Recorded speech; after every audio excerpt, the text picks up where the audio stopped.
Welcome back. This is the big story here on the BDTV Breakfast Show, and this is where we discuss key issues shaping our nation, our economy, and industries at large. My name is Elizabeth Musa, and today our discussions will focus on assessing the deregulation of the oil downstream sector, its impact on consumers of petroleum products, and on the economy generally. And to understand this better, we are being joined by Mr. Jide Pratt. Mr. Jide is the COO and country manager at TradeGrid, an oil and gas company. He is an energy, oil and gas professional with an entrepreneurial mindset, a just energy transition enthusiast who is passionate about renewable energy and sustainability. Mr. Pratt has over 2 decades of experience in leadership and people management across West Africa. Welcome to the show, Mr. Jide. Thank you for talking to me. And also I've got joining me on this conversation as well, Mr. Joshua Bassi, our editorial director here at Business Day. Let's go straight to the conversation. Let me start by asking you to please share a bit of background on the full deregulation of the downstream oil sector and why it was necessary for us to do so. Okay, thank you again for talking to me. So I think we should start from the beginning. I think we all recall that sometime in May 2023, there was a famous phrase from the president: subsidy is gone. Gone, yes. So if we took a step back, we'd find out that as a country, we deregulated the economy in terms of products.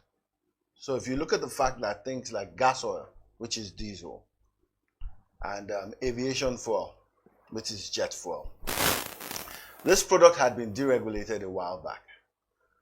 But there seemed to be one product that hadn't been deregulated, and that was petrol, PMS. So when the president said subsidy was gone, he was speaking specifically to petrol. So what that meant is that pre-deregulation, it means that the prices of a product are not determined by the factors of demand and supply alone. It means that there is a certain cushion effect, palliative, discount that is applied to that product to sort of shield the general public and consumers from the full price of that product. If we look at what has happened from May 2023 till now, what we'll see is that things are, I will use the word work in progress. Because you'll notice that since that period till now, there have been price changes. And more often than not, those price changes have been north of the former price. So if we were buying at 165, we moved to 540. We were buying at 540. Right now, we're somewhere within 920, 970, as the case may be. So what it does mean is that the consumers, more often than not, at this point in time, are unhappy with the fact that the prices are higher. They're not unhappy at the fact that Nigeria had a history of fuel queues. So they're not unhappy that if they went to a retail outlet today, they would find products. So that speaks to the availability. So you notice in that same statement, we've talked about the availability. Absolutely. After the deregulation, there's availability. Affordability now is neither here nor there. For some people, it's a management. So if someone used to fill their tank and drive into the station and hear, fill up my tank. Now you find out people are not saying fill up my tank. Okay, give me 30,000, give me 40,000. Because what they're trying to do is manage the effects of that deregulation. Why I say it's a work in progress is because we haven't yet gotten to what you call a final bus stop. It's something that will evolve over time. But ultimately, to get to such a point where there's full competition, there's full availability, affordability. And to marry availability and affordability, there needs to be efficiency. There needs to be competition. So in a nutshell, I would say that deregulation has started. As a nation, personally, I think we're better for it, but we haven't gotten to the final destination. We haven't gotten to the final destination, absolutely. But what would you, how would you appraise the current deregulation of in Nigeria's downstream sector? So far, so good. I mean, so far, I would say we're taking some positive steps in the right direction. What do I think we're not yet there on is, and I would like to speak about something called the price reveal. If I wanted to buy foodstuff, you would find out that I could go to several markets to find out what the prices are. These prices are not hidden. I want to buy rice, I want to buy beans. I just do a price survey. So that's on the general. If I come to oil and gas, if I wanted to buy petroleum product, they're depot prices. Depot prices are published daily. So you now find out what is company A selling at, what is company B selling at, what is company C selling at. Now, why do you do that? Because for you to offer prices to a consumer, you're going to do what is called the price build-up. So if we go back to deregulation now, it means that there should be somewhere where, as individuals, as consumers, we can go and find out what the general guide in terms of the prices. So there must be a methodology, and most importantly, there must be where to go to get that information.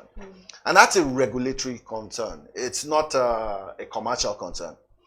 If I have 50 companies, and 50 companies say, and let me backtrack, if you wanted to do a tender or an RFQ, reference request for quote, the company that gives you the tender to put in would ask you, what are the parameters around which you're giving us this price? Why are they doing that? To be sure that they're not overtly charged. Yes. So that they get a good return. So that they get value from that service. So back to the petroleum sector. There is a regulator who regulates downstream and midstream. And there's one for upstream. So what it means is that they're trying to find a fair balance. To say that if Mr. John and Miss Jane come together and form a company and bring in $10 million, what should be a fair return on their investment? Okay, if they bring in $10 million and people are going to buy their product, then there must be a fair balance between them returning their investment and the prices people who are the consumers are willing to pay or able to pay. That conundrum, or shall I say that balance, has to come from a regulator. So these are things that we haven't gotten right yet at the moment. Data is something we still haven't gotten right. You can't just by a click of a button find out on a platform from a regulator what has been sold in the last 60 days. This used to be in the past. So in the past, when we were an economy that wasn't deregulated in terms of downstream, you had things like a PPPRA template, which was a guiding price, which was a price revelation or a price reveal. You had things like what you call truck out. Okay. So the truck out tells you the number of products that have moved from depot A to depot B, the number of trucks, and then it has what you always call national reserve or stock availability. How much products do we have? How many days will they last? Those things are data that we must continue to have. They're still missing at this point in time. So I think that would be an assessment of where we are and where we need to get to. I'm sure Mr. Joshua will probably want to take this. Yeah, fine. Excuse me. I think about deregulation. I think for us consumers, I think I'm looking at this from the perspective of the consumer.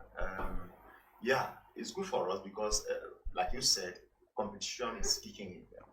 Maybe it has not gotten to, it has not gone full throttle, but it's beginning. We are beginning to see. 2 Sundays ago, I was driving to church and I saw a filling station where the queue was just very long, and I've been looking for that filling station to find because of what people say. Okay, the fuel last longer than the others. So I went in and I spent like 15 minutes before I could buy. I felt, should I stay this long? I mean, after all, we are not having fuel scarcity. But then I was, forced to stay because of there's the news that this one is last longer than the rest in your car and all that. But then very recently we also saw a post by someone who said, I bought fuel from this, I bought fuel from that, and then I put into my petrol engine, and then of course this one lasts longer. So I'm asking you, what does it mean? Because we also saw one of the operators coming to say, this is wrong, and then even issuing threats. I could understand that might have come from a point of maybe possible fear of the marketing. So I don't know, what's your take on this? And then what is the role of the regulator in a thing like this? That's an interesting question. So let's start by saying that an individual has an experiment put out on the media that is not scientific. It's that individual's perspective from that individual's point of understanding. So let's go specific to PMS. Every time you buy petroleum products in any economy, in any country, there's what you call the specific or specification sheet. In oil, as in lubricants, you have what you call a technical data sheet. Now, when the petroleum sector is set up, it means that there must be someone to say that this is the quality of petrol you can bring in. That's the regulator. So the regulator has this. So you have companies like the NMDPRA for downstream. You have standard organizations of Nigeria. What they do is that they come in with a spec sheet and say, this spec sheet has a range. And I'm going to speak to two things that are very important in every specification sheet. It is density. That's number one. And for petrol, specifically, it will be 0.72, which is a range, to 0.78. Now, it means that in the quality of that product, if I get at 0.72, specific gravity or density at 15 degrees Celsius, it's okay. But if I get it at 0.78, it's also okay because the regulator has provided a range. Yeah. But it means that the closer it is to 0.78, the heavier it is. That's what density is. So that could have an effect in terms of how fast it burns or not. Then there's something called research octane number. And most people will know it as RON. So you could hear RON 91, RON 97. In terms of that research octane number, what it means is that every time it's higher, it means that the molecules break down slower, which means that that product will last longer because it doesn't burn as fast. And the reverse is the case. If the RON is lower, then what it means is that the bonds or the molecules are not as tightly knit and it will burn faster. Now the regulator knows this. And in fact, from their specification sheet, that is why the regulator will tell you all the products we have are within range, are within specification. The role of the regulator is to make sure that every product that comes in, so every time a vessel comes into Nigerian waters, there's something called the yellow flag. To board that vessel, a yellow flag has to be raised. And the first people that will board that vessel is what you call health, port health. To be sure that you're not bringing in any contaminated product, but most importantly, you're not bringing in any disease. When that is done, the regulator is present, and then a sample is taken. So you take that sample and you take it to the lab. And what you're doing is that you're trying to show that the sample that you have taken conforms with what is on that vessel. But most importantly, conforms with what is the acceptable standard coming into Nigeria. Now, so can you imagine if I wanted to bring in product and 5 of us wanted to bring in product, which should be allowed in terms of competition?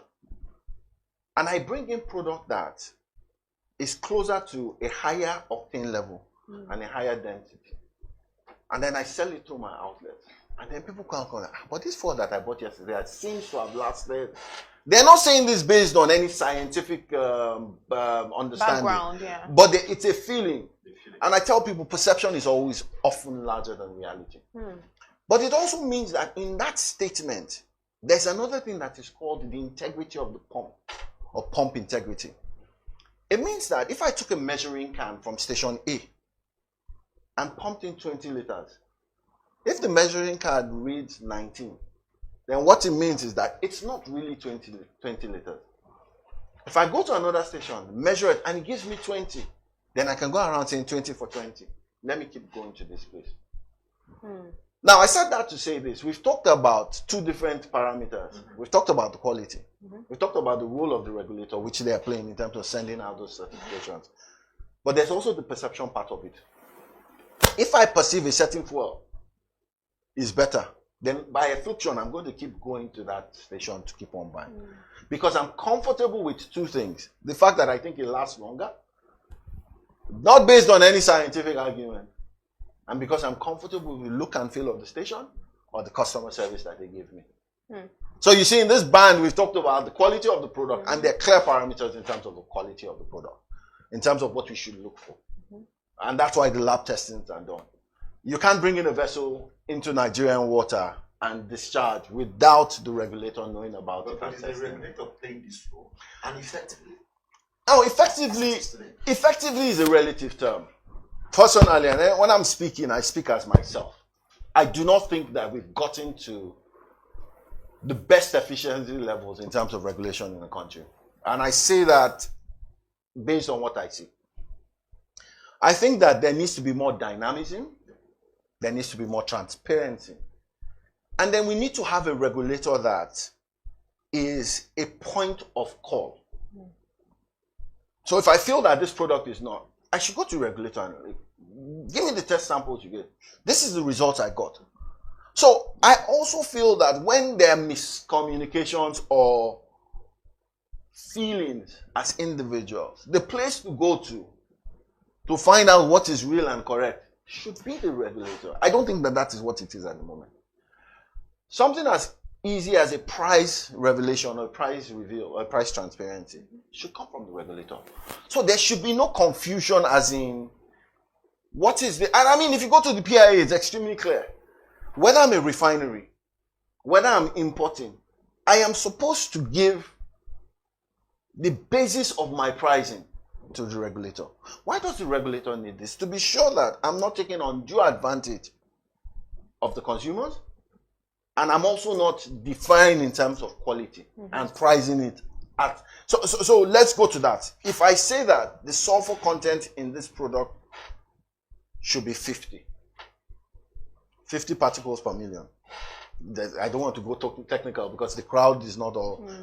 It will mean that if it is 20, I have less sulfur in it, right? That means I should price it more expensive. If it is 50, I have more sulfur in it, so I should price it accordingly because the quality is not the same as 20. This is still the space of the regulator. But you see, you have to bring in many players into this space. So that player A looks at it that, okay, freight efficiency number one. If I have a vessel, and let's take an Uber. If I have an Uber that carries 5 people, and I say, guys, let's all carpool, everybody pay your amount. What you find out is that everybody is paying just 1/5, as against if I took the cab myself and I was paying. So freight efficiency comes into play. If I have a vessel that is 20,000 metric tons, co-load options, we can both decide, okay, I want 10. You want 10. We have shared that freight. You've driven a freight efficiency as against loading only 10,000 on the 20,000.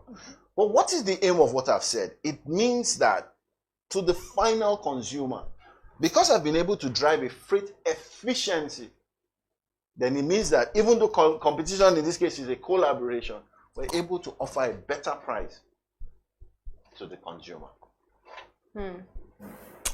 Right, so there have been conversations about the amount of fuel that we get to consume locally. Sometimes we hear 44 million liters per day. Other times we hear other figures.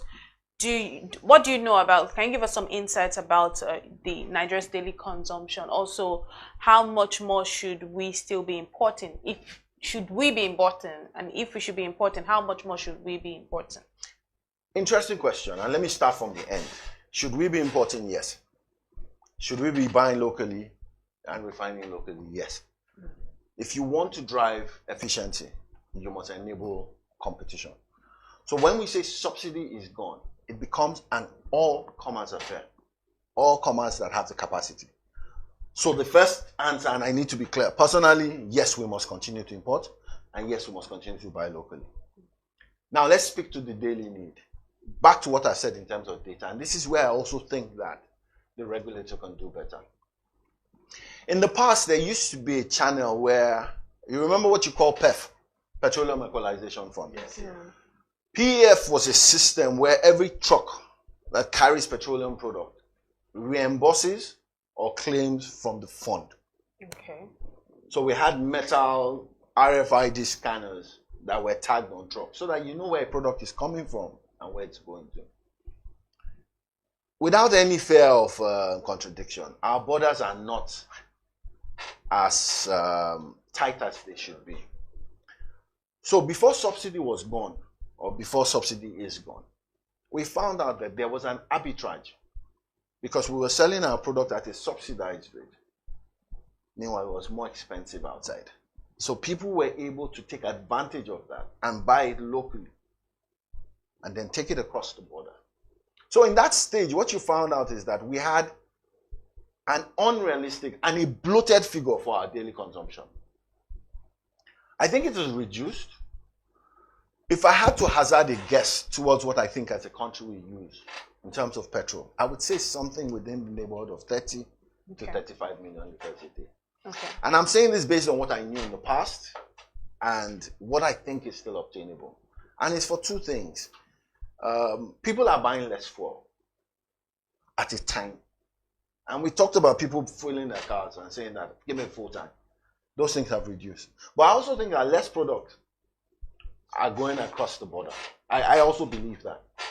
So what it does mean is that I think we've answered the question of whether we should import or not. Yes, it means that we must begin to take advantage of, if I have a local refinery here, and it's just a modular refinery, for instance. A modular refinery is less complex, it's smaller.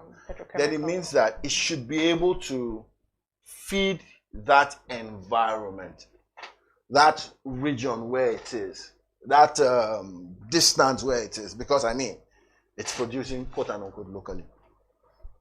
But it also means that if I have a super refinery in one location, that location can probably feed some of those areas.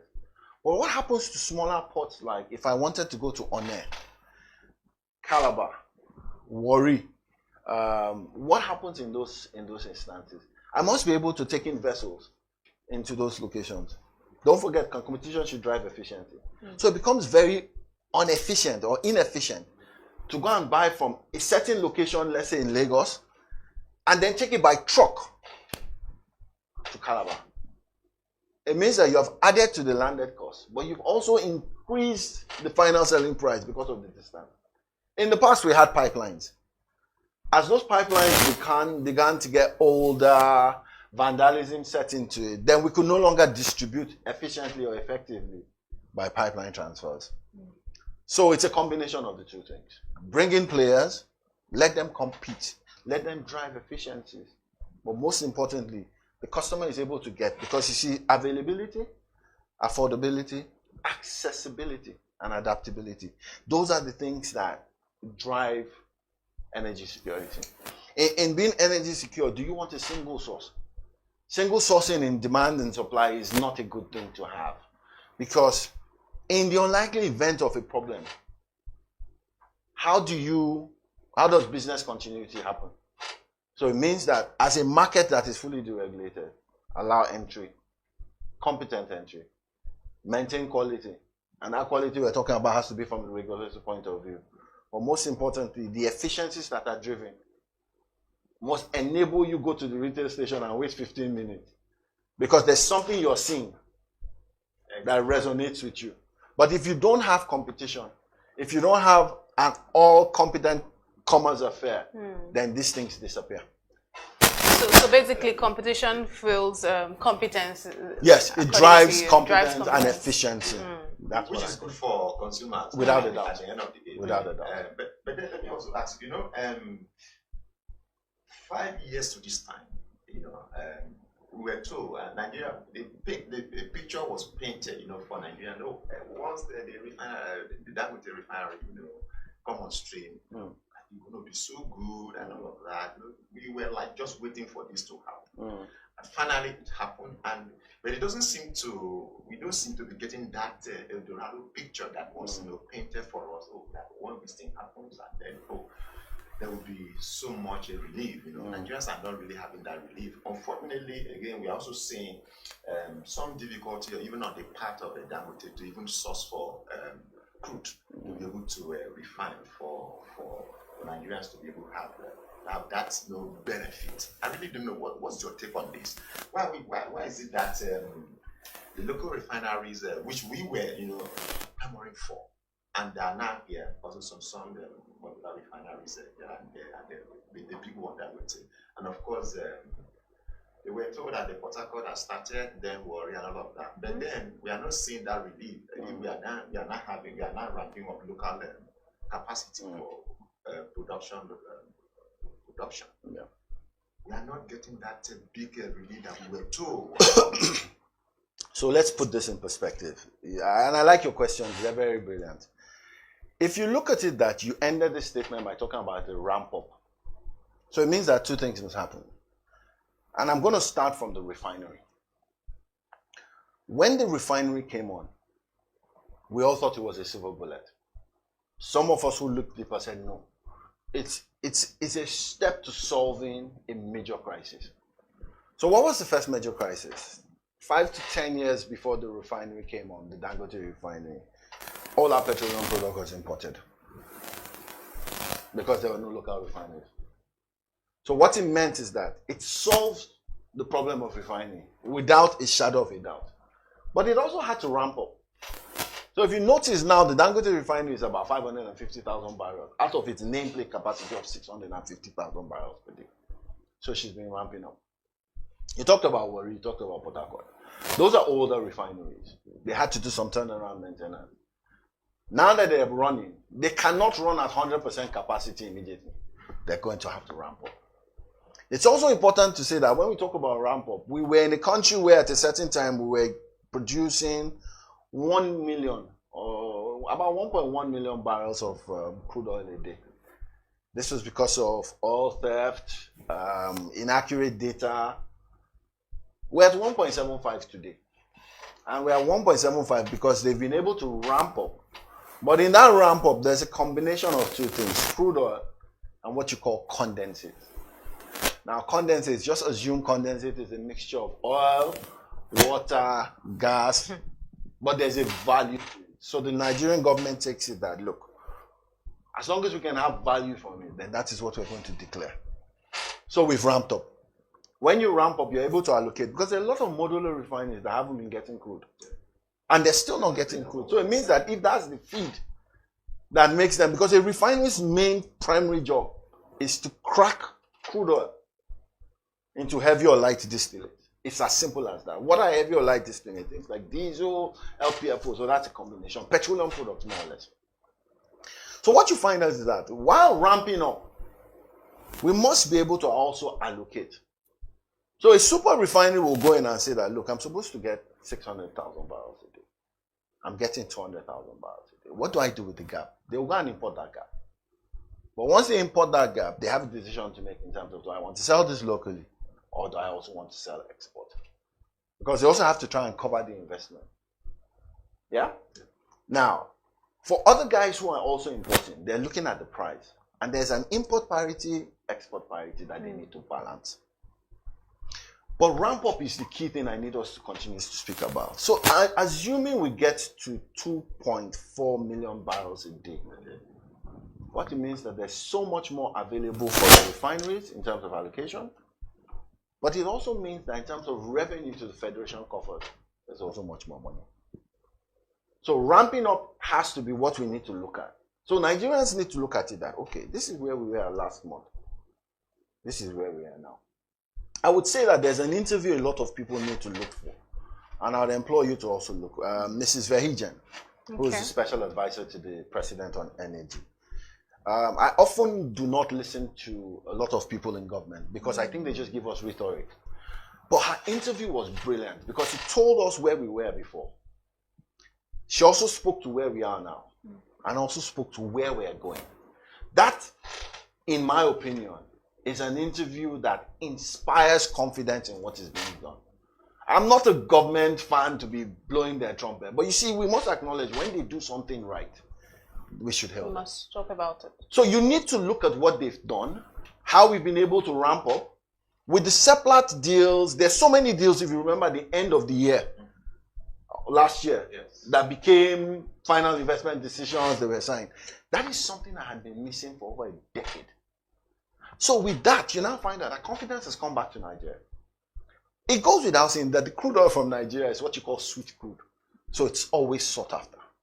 But if we ramp up production because there's an conducive environment, investor confidence has arisen. Then what it means is that we're able to allocate to refineries, both local and also get revenue in terms of gains. So for the people of we as Nigerians, those are positives to look forward to. But if all this happens without clear regulation, then there might still be a problem. But it means that in terms of where we're going, we're on the right track. A lot more conversations around gas. And I think one of the things she said in that was that the country wanted to look at a stage where locally we're connecting industrial hubs with things like the AKK gas pipeline, OB1, OB3. So these are all pipelines. Let's not get too technical. But you see, what it means is that there's hope in the horizon for the oil and gas sector. And the person who benefits in a working and thriving environment in terms of oil and gas is the consumers, while the government makes revenue. So it's a process. We've also seen price changes in the last months where prices have come down. Sometimes they've come up. So it means that something is working in terms of price ondulation. We need more dynamism in terms of it, because I keep on saying that if a price changes on Monday internationally, you find out there's a gap between when it affects the tank. But I think more financial modeling needs to come into it, so that price change on your next purchase, you can start selling that price differential to the customer now. Weighted average cost of capital. There are ways around it. So my stock that is coming at a lower price than the stock I'm coming. I'm going to blend those two prices together so that I begin to give relief to the customer now instead of waiting 10 days down the line. I hope that answers that question. So before we let you go, what would you say, what would be the accountability measures that you say should be in place for those responsible for fuel quality breaches? Also, too, what are your major expectations from the regulatory authority going forward? And I'm saying this again, personally, I think the regulator isn't doing enough. Let me give you an example. Sometime about 2 days back, there was a publication from the regulator about banning 60,000 and above capacity trucks. The effect of this was that there have been a lot of road mishaps, accidents where tankers have spilled over, and sadly people rushed those locations to scoop fuel. That's a very dangerous practice. Lives have been lost. So when they say, okay, the solution is this, we will no longer have actual load of more than 60,000 liters allowed on the road, we should go one step further. Every time a truck is sealed at a depot, they have manhole covers. So some of those manhole covers, there's technology to have, let me say, an airlock valve, so that in case of a spillage, those airlock valves keep the product in check. But to do that, it also means that the steel around building the body has to be one that is not weak. So I said that to say this. It means that in terms of inspections, regulations, we need to enforce. We need to be a bit clearer and firmer. Because what is the cost of removing 2 or 3 trucks from a load? It's a short supply, as against 2 to 3 people losing their lives. So the regulator has to be firmer. The regulator has to engage a bit more. It shouldn't be a case of where there's a problem and then that's where we see the regulator.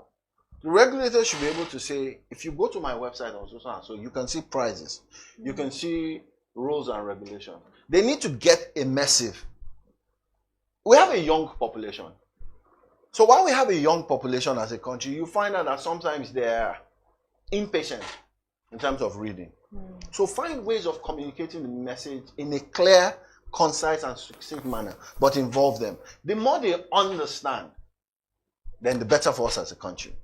We need to go to traditional oil and gas companies. When I say traditional, people like MEMAN, Major Energies Association. So you have those who have been in Nigeria for over 40 to 50 years. You have DAPMA. These are also people who have been in Nigeria for decades. But you also find out they're integrated in that system, from tanks to trucks to stations.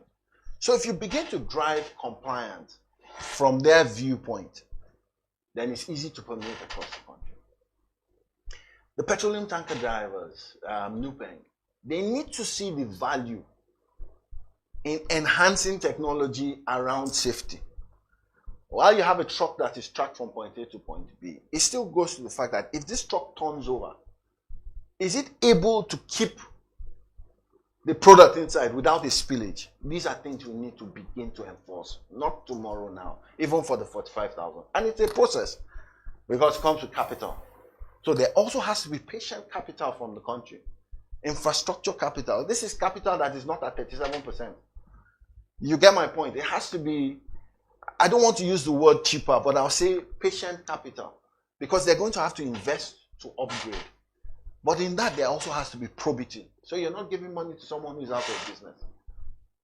Is the rail an option in terms of moving petroleum products? Years back in a former employer that I worked with, decades ago, we used to move petroleum product by train. Then there were a few derailments. The question is, why were those derailments? And what do we do after that? The Nigerian railway is a bit more viable now and forward-thinking than it used to be in the past. So these are times to be having this conversation. The pipeline transfers. These are all things that the regulator has to engage. If between Lagos and Aba, there are pipeline infrastructure, but because they are broken or because of insecurity, I would also say that security agencies need to step up. They're doing much better, but also step up, so that we can begin to reduce the risk of moving products from point A to point B. It's also important to note that, and remember we talked about regional supply. If you don't have to move a truck from Lagos all the way to Calabar, all the way to Kano, because there's product in Warri, because there's product in Calabar, and you decide that I'm going to go from Warri instead. These are all things that, but the regulator can no longer sit and say, I'm going to be reactive. They must be proactive. Data, that's another thing I would say. It's time to have clear data, and then most importantly, transparency. We must be able to know where to get this information. You go into some press conferences and you hear a pressman asking a question and they say, we'll get back to you. No, those are not acceptable anymore. If you come to work as a government agent, your job number one is to put what the government is doing out there in a way that we understand. Because the bottom line is that if the industry dies, then a lot of us die. All right. Mr. Joshua, do you have any more questions? All right. Thank you very much, Mr. Jide Pratt, for your time on The Big Story this morning. Very insightful contributions, and we hope to have you once again on the show. It'll be my pleasure. Thank you for watching. This has been The Big Story on the BDTV Breakfast Show. My name is Elizabeth Musa. Keep watching Business Day.